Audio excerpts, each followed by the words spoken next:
Bienvenidas, bienvenidos. Esto es como un eclipse en el pecho, un proyecto que nace de uno de los capítulos de mi tesis doctoral, en el que investigo los procesos creativos de Antonio Muñoz Molina, Cristina Rosetbinge, Paco Plaza y Paulo Ortiz. El texto que leeré a continuación es una adaptación poética de la investigación.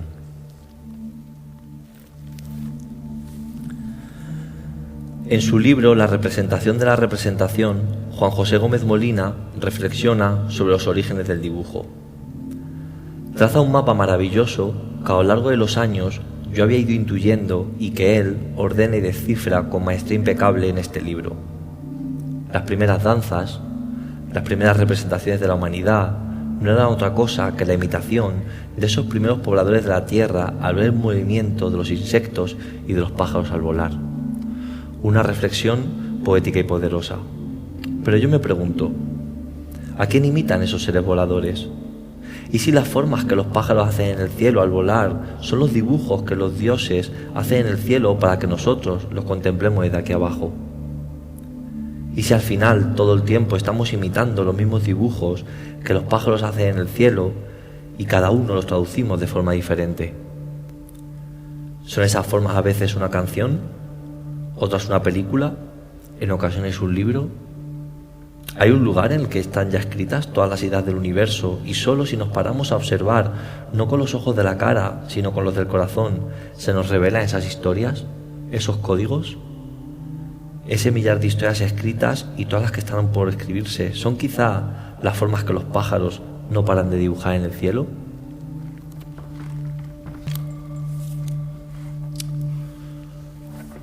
Hubo una época en la que pensé hacer una tesis doctoral sobre todo esto. Intentar justificar mi historia sobre dioses, pájaros y dibujos. Tenía mucha información, cientos de datos y pruebas. La diosa serpiente, que es una de las primeras, si no la primera deidad de la humanidad. Cae más gráfico que el dibujo de una serpiente a su paso por la arena del desierto o al nadar por el agua. Había ejemplos por todas partes. Alfabeto como el chino o el japonés, el alfabeto hebreo al completo y la teoría de que cada una de las letras funciona como un código de barras milenario que nuestro ojo descodifica y nos pone en contacto directo con el Creador. Los jeroglíficos, las pinturas rupestres que visité tantas veces en mi querida Cantabria y que no paran de fascinarme y me hacen buscar dentro de mí qué significan esas fases lunares que dejaron escritas para nosotros al lado de ciervas en cinta. Intentaba justificar de forma académica lo que mi alma ya sabía. Entraba en conflicto, me desesperaba al tener que escribir de forma académica lo que había nacido del vuelo de un pájaro. Me parecía que traicionaba a ese pajarillo que inspiró a tantos genios sin querer. Jung lo había conseguido. La verdad, él confesó poco antes de morir que sus teorías, que habían cambiado el rumbo de la psicología moderna, confesaba, poquito antes de morir, que las había revelado, por un lado, Cristo, y por otro, las revelaciones que aparecían en los sueños de sus pacientes. Eso no suena nada científico, pero durante años, gracias a escribir en lenguaje académico, todo aquello convenció a médicos y cambió la historia de la psicología del siglo XX. Quería poner a prueba esos dibujos que los dioses habían puesto en el cielo para nosotros a través del movimiento frágil de miles de pájaros. Quería saber cómo nace un sonido, un libro, una escena que termina siendo icónica en una película. Escribir en idioma universitario me era imposible si, como digo, quería hablar del acto más poético que nos hace humanos, contemplar y crear. Sin querer, los seres humanos llevamos imitando a Dios toda nuestra existencia. Y eso me aterraba y me ilusionaba tanto a la vez que no lo podía poner en palabras, solo en dibujos. Pongamos que este es mi estudio. Esta es mi mesa de verdad, este es mi ordenador, estos son mis libros. Ayudadme a pensar que esta es la mesa de mi estudio y que todo lo que voy a contar a partir de ahora sucede en la escena en la que yo estoy sentado sobre esta mesa, dibujando y escribiendo sobre un cuaderno. Sí, todo lo que voy a contar sucede en el lugar silencioso de la creación y del mundo de las ideas. Hice una serie de dibujos y los dibujos empezaron en mi cabeza a tener sonido. No sé cómo era ese sonido, cómo descifrarlo, es como describir el olor de algo en un sueño. Yo no tenía ni idea de hacer música, ni de cómo escribirla, ni de leerla. Seguí dibujando intentando descifrar los dibujos que los dioses hacían para nosotros. En ese momento, mi amigo Marco trabajaba en su nuevo proyecto musical. Hacía mucho que no sabíamos nada del uno del otro, pero un día me escribió y me mandó la maqueta de una de sus nuevas canciones. Al escucharlo me quedé helado. Esa música era la que sonaba en mis dibujos, que yo había hecho sin ni siquiera estar en contacto con él. Entonces pensé, si un día escribo mi tesis doctoral, que Marco haga la música. ¿Que haga la música? Ni siquiera sabía si durante la lectura de una tesis doctoral puede haber música en directo o de cualquier tipo. Bueno, dije, si un día, sea como sea, consigo cuadernos de creadoras y creadores que puedan justificar el nacimiento de sus obras a través de unas pocas líneas casi abstractas, una mancha, una palabra, y consigo un lugar donde poder enseñarlo, donde unirlo, un lugar donde me dejen hablar de los dioses, del dibujo, del movimiento del pájaro en el cielo. Si eso sucede, si los astros llegaran a alinearse tanto, si Dios se pone tanto de mi parte, que esto pueda tener lugar, que Marco haga la música, a esa performance, a esa acción, a esa representación de la representación, como se llamaba el libro de Juan José Gómez Molina. Si eso sucede, es que mi investigación no ha sido en vano, y seguramente que a esas alturas me haya cambiado la vida para siempre. Eso pensé.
En diciembre del 2014 se publicaba en el periódico un artículo en el que se hablaba del hallazgo de lo que podría ser el dibujo más antiguo de la historia, realizado por el Homo erectus hace 400.000 años. El artículo hablaba de ese dibujo con forma de zigzag realizado sobre la concha de un molusco y que desataba el debate si la obra estaba hecha de forma intencionada o no. Algunos expertos mantenían que al no poder confirmarse si estaba realizada a conciencia, considerarlo un dibujo podría ser un error. La eterna pregunta de si es arte lo que su creador ha creado sin querer, por azar o por accidente. Fuera como fuera, me importa y me importaba poco si aquel o aquella Homo erectus había realizado aquel dibujo sin querer o queriendo. Quizá, mientras intentaba abrir la concha del molusco para comerse lo que guarda su interior, realizó de forma accidental aquellas rayas en zigzag. O puede que observara como un elemento punzante dejara marcas sobre la concha y realizara el dibujo de un modo consciente. Sea como sea, no importa. Fuera un accidente o a propósito, sin duda, el soporte portátil que era aquella concha serviría de ejemplos para que otros la imitaran. ¿Cuántos accidentes en la historia de la humanidad han animado a otros a imitarles? ¿Cuántos cambiaron la historia de la humanidad buscando una cosa y en su camino, sin querer, encontraron otra? Los ejemplos son miles. Seguro que a ustedes les viene a la mente más que a mí. Me gusta pensar en aquella concha, con su zigzag, ese soporte portátil de hace 400.000 años, ese cuaderno en el que dibujar en forma de concha. Aquella concha se encontró en Indonesia. Estuvo allí perdida miles de años y hoy hablo de ella. Desde aquí la convierto en obra de arte, como hizo Bostel con La Paz, que la declaró la mayor obra de arte en 1979. Las personas Nos pasamos la vida sin querer jugando a ser Dios. Me gusta a veces divagar en cómo se sintió la primera persona que hizo fuego y seguramente se sintió Dios. Dios va cambiando de lugar según la época. Lo hemos puesto en el sol, en los árboles, en los astros, cada vez más cerca y menos abstracto hasta que creamos al Hijo de Dios y le hicimos a nuestra imagen y semejanza. Pero hubo una época en la que Dios era el sol que lo calienta todo, que hacía irse a la oscuridad para dejar pasar la luz. El primer ser vivo que creó fuego quizá fue sin querer, y al darse cuenta que había creado luz y calor, seguramente se sintió muy cerca de Dios, incluso pudo creerse Dios o su Mesías. Entonces, una hoguera rodeada de piedras en círculo era eso, imitar a Dios, bajar el sol a la tierra, un círculo de luz y calor que ahora podíamos dominar.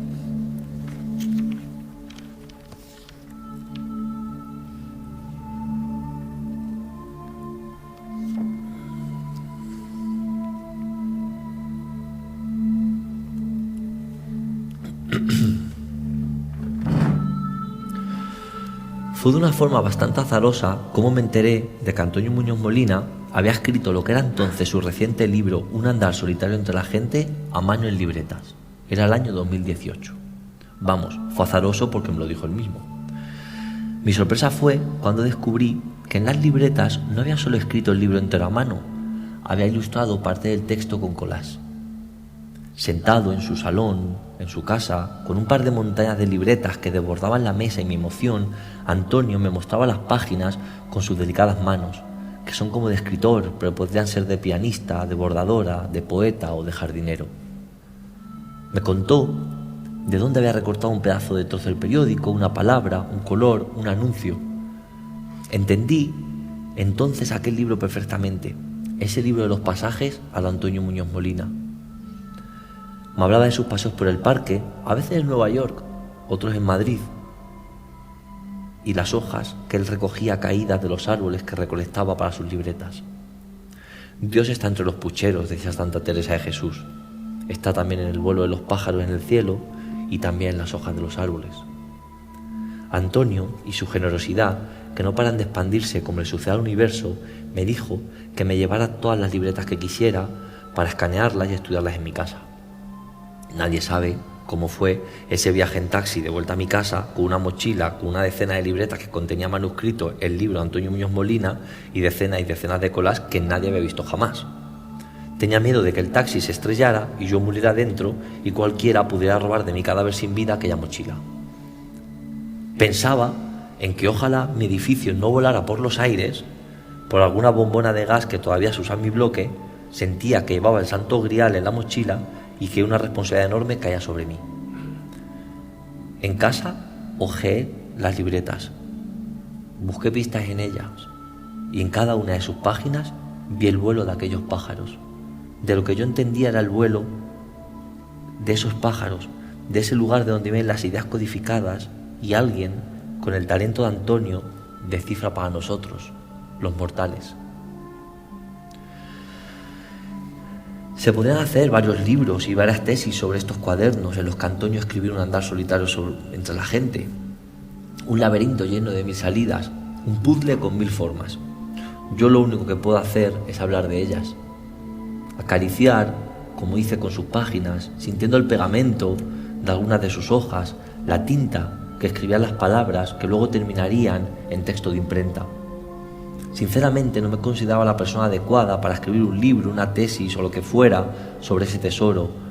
Lo único que podía hacer, lo único que quiero hacer, era enseñárselo al mundo, que todas las personas pudieran disfrutar del mismo deleite del que había disfrutado yo al contemplar las libretas de Antonio.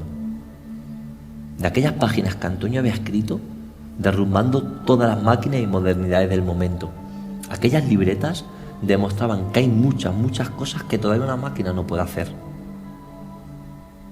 Y la que más me gustaba de ellas, que se veía en el borde de algunas páginas, en las portadas que él mismo había decorado, en partes del texto, eran los errores llenos de poesía. Errores como los que comete un pájaro mientras vuela, que es preciso y precioso. ¿Cómo iba a hablar yo con tono académico de lo que Antonio había escrito mirando las hojas que caían del parque al lado de su casa?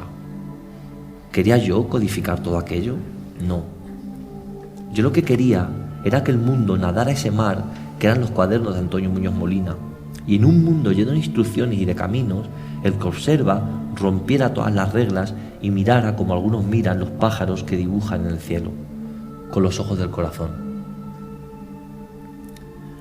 Cuando devolví los cuadernos a Antonio, le regalé algunas cajas que tenía por casa vacías y que no sabía muy bien qué hacer con ellas.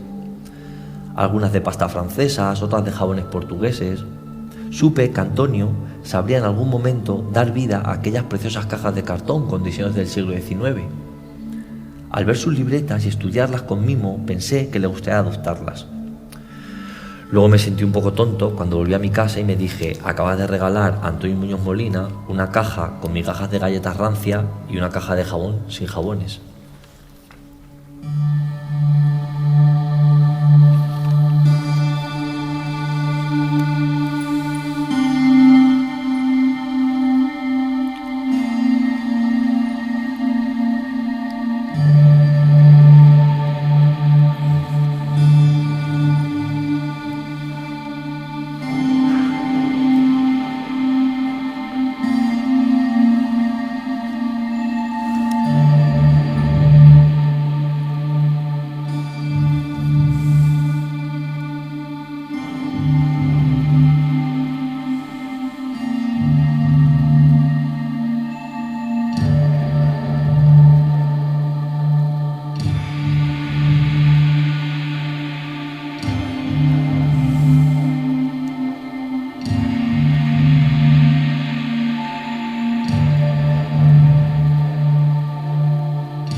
Todo lo que nos rodea nace de un dibujo.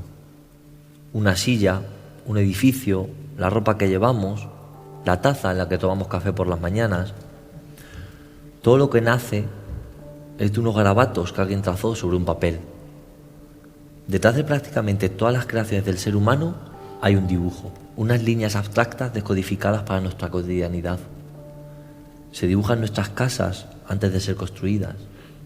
Se dibujan nuestros muebles, se dibuja nuestra ropa antes de ser confeccionada. Se dibujan las películas antes de ser rodadas. Un pájaro susurra a Lorca una obra de teatro que viaja en el tiempo y llega un eco a una chica aragonesa. Ese eco, esa chica aragonesa, es Paula Ortiz, que crea la película La novia, un collage poético lleno de emociones, susurros, cuadros e imágenes inmortales inspiradas en la obra de teatro Bodas de sangre de Federico García Lorca. La película llegó a los cines en 2015 y nominada a 12 premios Goya en 2016. Conocí a Paula en su ciudad natal, tras la presentación de uno de mis libros cenando en un cálido bar en Zaragoza. Recuerdo que esa noche no paramos de hablar y cruzámonos miles de referencias que tenemos ambos. Nos despedimos ya tarde cuando me iba al hotel y a la mañana siguiente, temprano, en el AVE Zaragoza-Madrid, nos volvimos a encontrar con sorpresa dentro del tren y pasamos el viaje hablando de desiertos, de hombres que cazan y de pájaros atravesados por flechas. De esa forma, la vida ha ido cruzando nuestros caminos. Ella me mandaba el guión de alguno de sus proyectos, yo le respondía con alguno de mis nuevos libros, y así han pasado los años. Nos hemos visto muy pocas veces, pero hay un hilo invisible que siempre termina uniendo aquel primer encuentro en Zaragoza con el presente. La pureza y el éxito de una película está casi siempre en todo el trabajo que no se ve, en esos cientos de bocetos e ideas en cuadernos que son la raíz de lo que se proyectará en el cine. Esos días de trabajo sobre cuadernos, pintando, dibujando, escribiendo, bocetando, dando forma a través del papel, el material que la directora crea en torno a un proyecto que terminará teniendo movimiento, sonido, y en el caso de algunas escenas, como sucede en La novia, sentiremos que estamos casi oliéndolo. Pregunté a Pablo Ortiz si podría haber parte del proceso creativo que existe detrás de su película La novia, y este es el tesoro que me mostró.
Aquí hemos podido ver las piezas del puzzle que terminaron siendo La novia, el trabajo sobre el papel de lo que luego será rodado. Estas obras nos permiten revisar esta hermosa película de un lugar distinto a cuando la vimos en el cine por primera vez.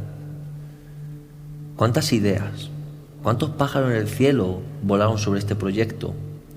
Paula Ortiz tiene una forma magistral de leer los dibujos que hacen ellos. Antes hemos visto el proceso creativo, notas de una película que ya forma parte de la historia del cine de este país. En este marco, con esta mirada de pájaro con la que os invito a mirar, pocas semanas antes de crear este proyecto, la directora de cine me hizo llegar todo el material previo que disecciona Across the River, que será su nueva película y se estrenará el próximo 2022. Los dibujos, líneas, bocetos, manchas siempre nos harán soñar y nos seguirán sugiriendo, siempre. Estos son algunos bocetos en movimiento de la película inédita de Paula Ortiz, Across the River. Ojalá, cuando acudan al cine a ver esta película, recuerden estos 2 minutos a nuestro lado.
Padre, el tiempo es compasivo.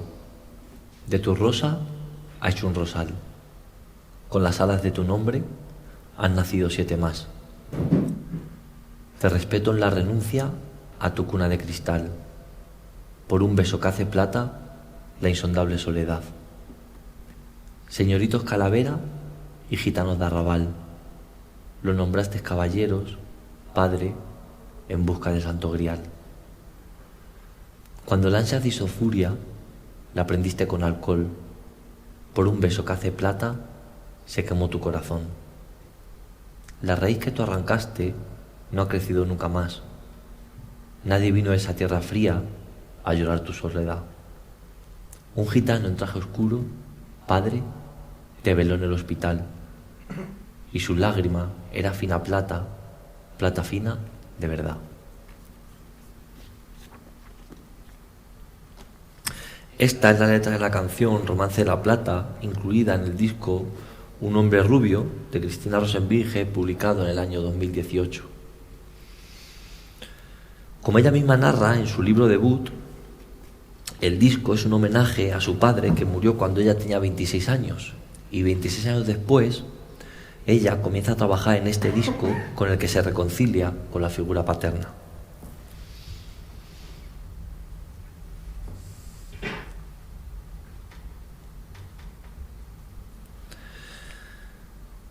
Romance de la Plata no es solo una canción, es también un ritual en el que la autora trabaja y documenta en una performance psicomágica. Este es el cuaderno de notas en el que Rosenbinge comienza a escribir la letra de lo que será ese duelo. A continuación vamos a escuchar uno de los primeros bocetos previos a la canción, porque hay bocetos que se dibujan o escriben y hay otros que se tararean.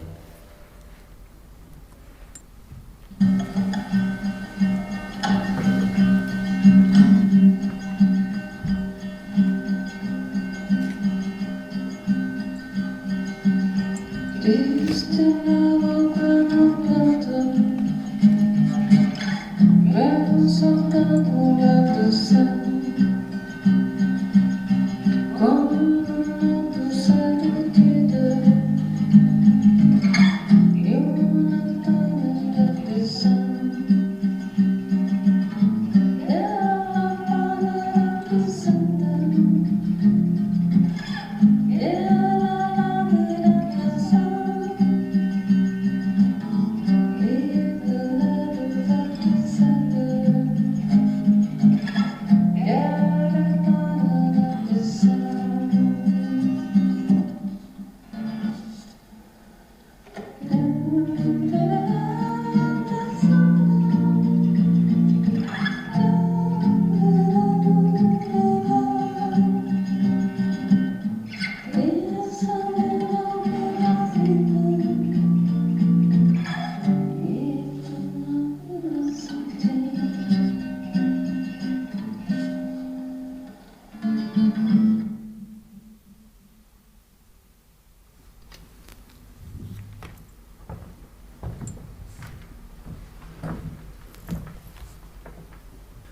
El ritual de Cristina consiste en el paseo hasta la tumba de su padre.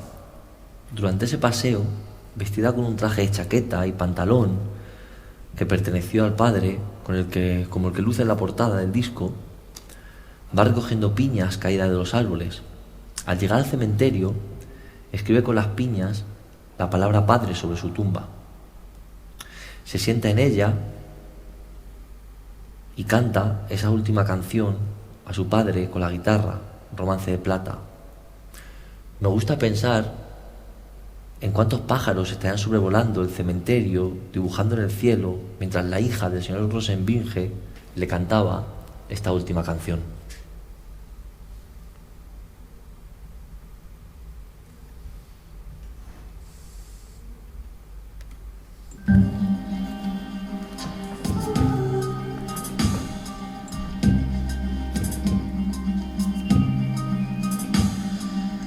Padre, el tiempo es compasivo,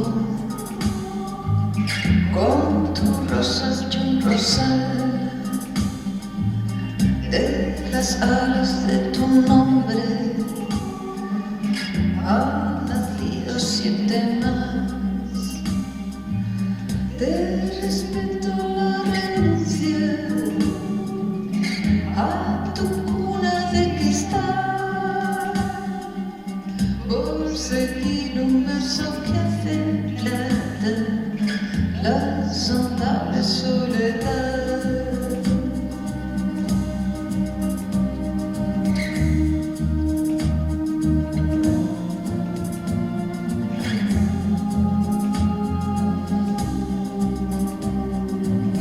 Por seguir un verso que hace plata la sondable soledad.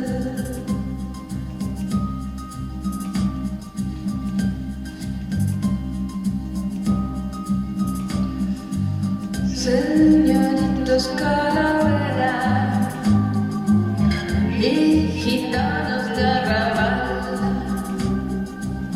los nomas de caballeros madre en busca del santo grial, nobles aceite furia en casa, la prendiste con alcohol, persiguiendo un verso que hace plata, se quemó tu corazón.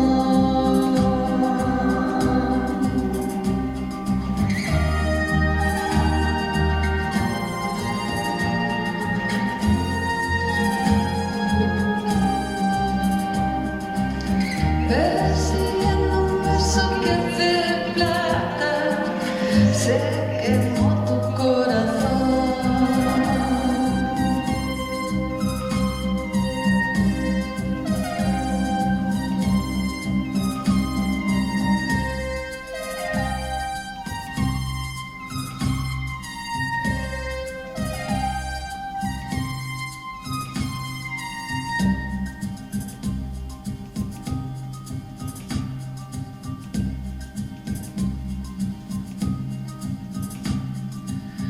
La raíz que tú arrancaste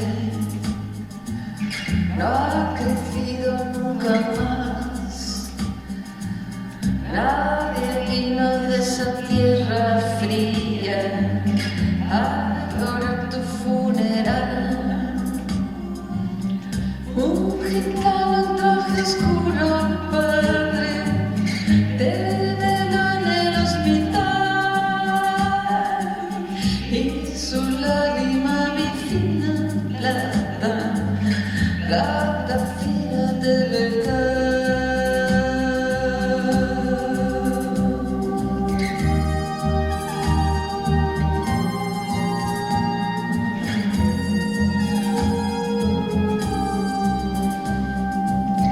En su lágrima vicina plata, plata fina de verdad.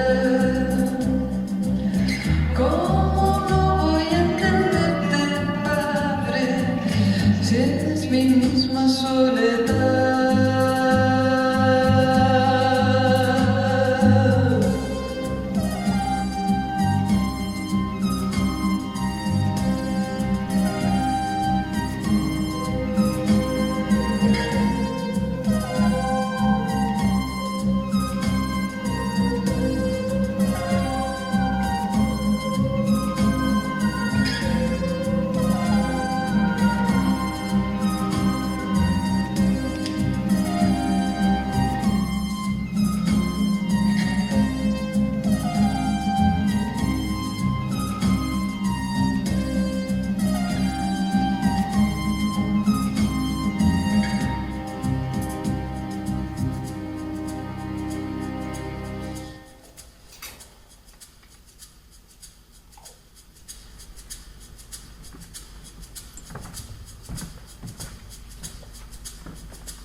Una tarde, tomando un café con Cristina Rosenbinge, entre lecturas de tarot y conversaciones sobre amor e inspiración, me habló de las notas de voz que graba en su casa para recordar las primeras ideas de las canciones. También me habló de las espirales que a veces dibuja para pensar en las letras nuevas. Esta serie de notas, rituales, grabaciones caseras son un efecto dominó hasta llegar a la obra final que la autora presenta al público. Seguir el rastro de migas de pan que Cristina va dejando desde el nacimiento de una idea hasta su obra final es un paseo precioso, inspirador y poderoso. Un viaje que solo nos invita a volar.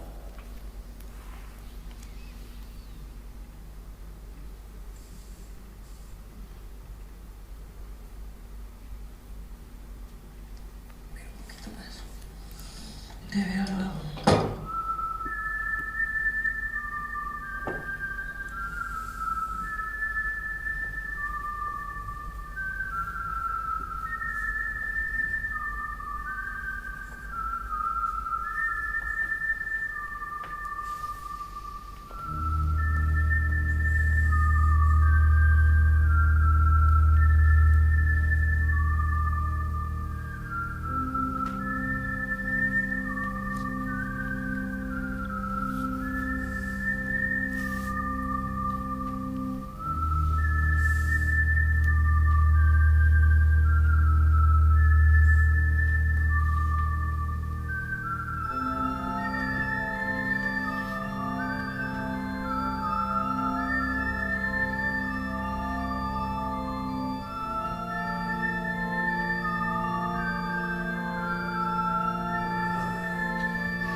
¿Ya te he repetido 10 por 10, cambio? Sí, cambio.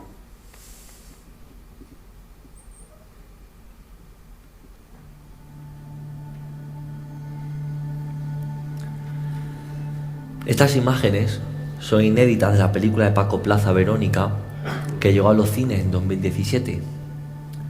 Cuando iba a salir, yo vivía en un piso que estaba al lado de un edificio enorme y fantasmagórico abandonado. Desde mi cama veía a través de las ventanas en él el enorme edificio sin vida y las linternas en mitad de la oscuridad que los guardias de seguridad que velaban aquel lugar fantasmagórico reflejaban.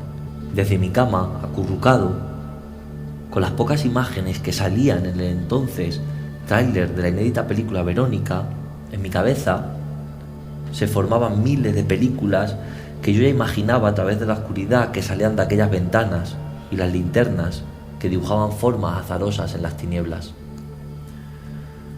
Corrí al cine al verla el día del estreno. Salí temblando y emocionado. Había una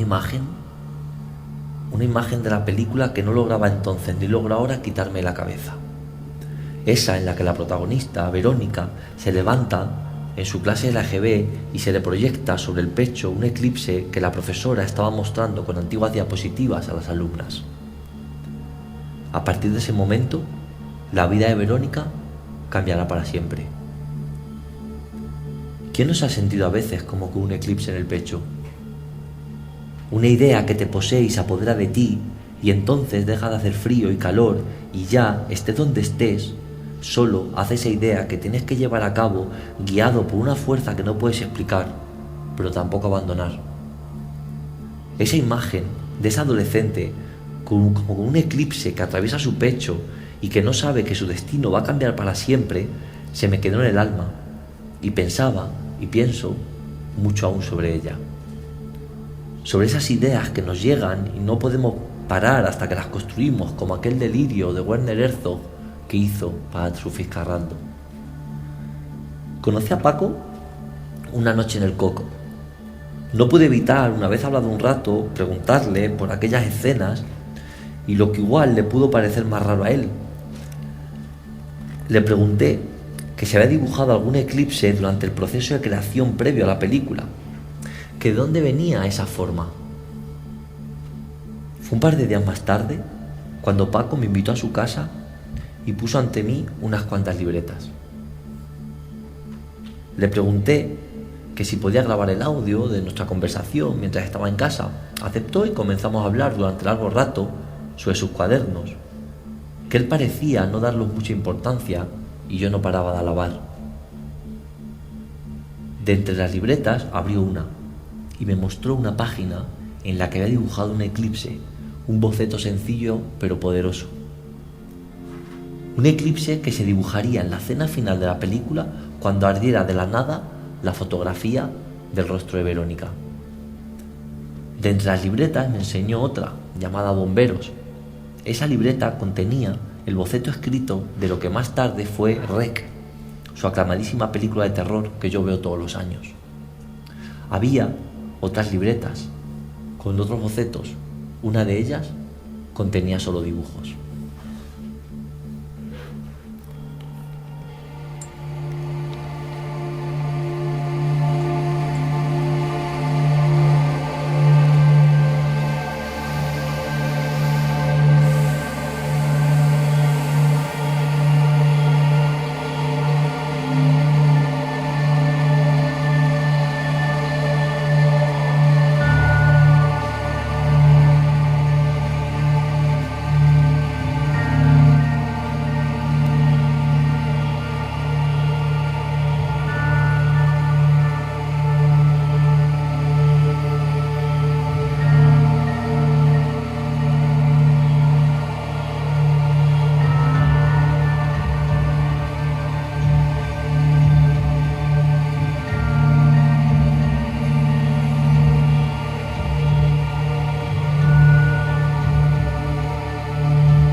Mientras ordenaba los cuadernos de las personas que iba contactando, mientras seguía buscando los dibujos silenciosos e invisibles que hacen los pájaros en el cielo, mientras todo esto sucedía, vivíamos una pandemia mundial que sigue dando coletazos.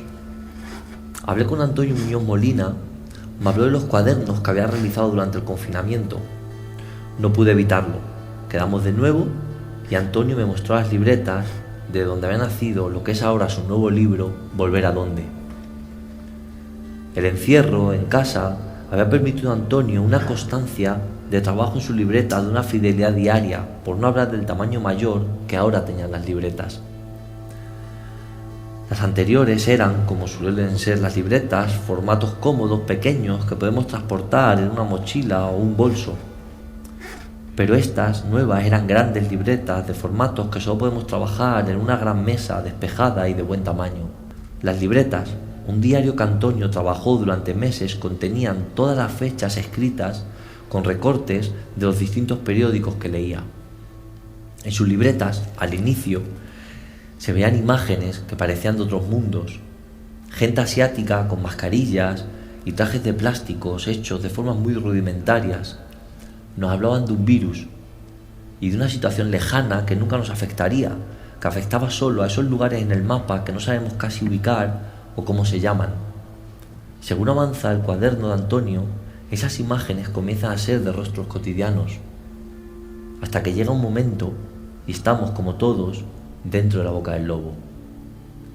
En estas libretas, el trabajo con las de Antonio invade prácticamente todas las páginas, hojas y hojas repletas de imágenes que el escritor crea con recortes de periódico.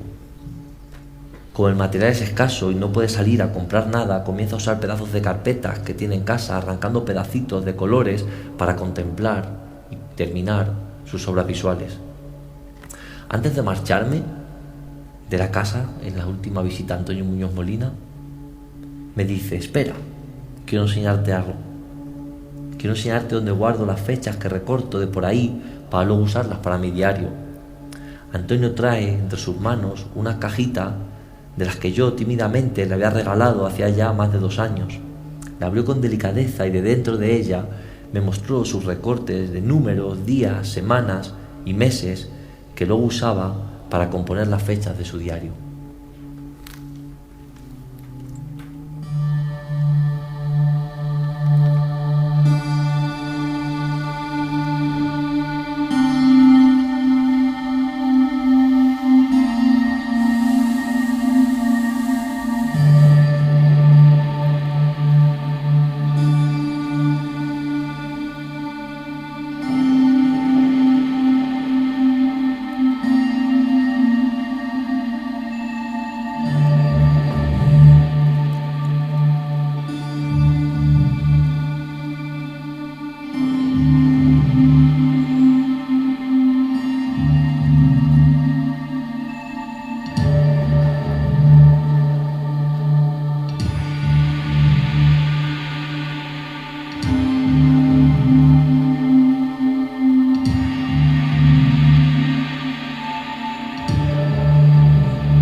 Podemos cambiar a los dioses del lugar tantas veces como queramos, moverlo del sol al cuerpo de un hombre, intentar matarlo o cambiar su nombre, que los pájaros seguirán volando en el cielo dibujando para nosotros. Quizá los eclipses son esos momentos en los que Dios se queda sin ideas y el sol se pone negro y los pájaros dejan de crear, y entonces es cuando caen sobre la tierra todas esas canciones aún sin componer esos libros que marcarán la historia de la literatura, o las películas que nos harán soñar o tener pesadillas. Todo ese mundo invisible de ideas que algunos son capaces de ver y comienzan a trazar sobre un pedazo de papel el susurro que para nosotros es mudo, pero para ellos es un grito. A veces nos podemos sentir como con un eclipse en el pecho.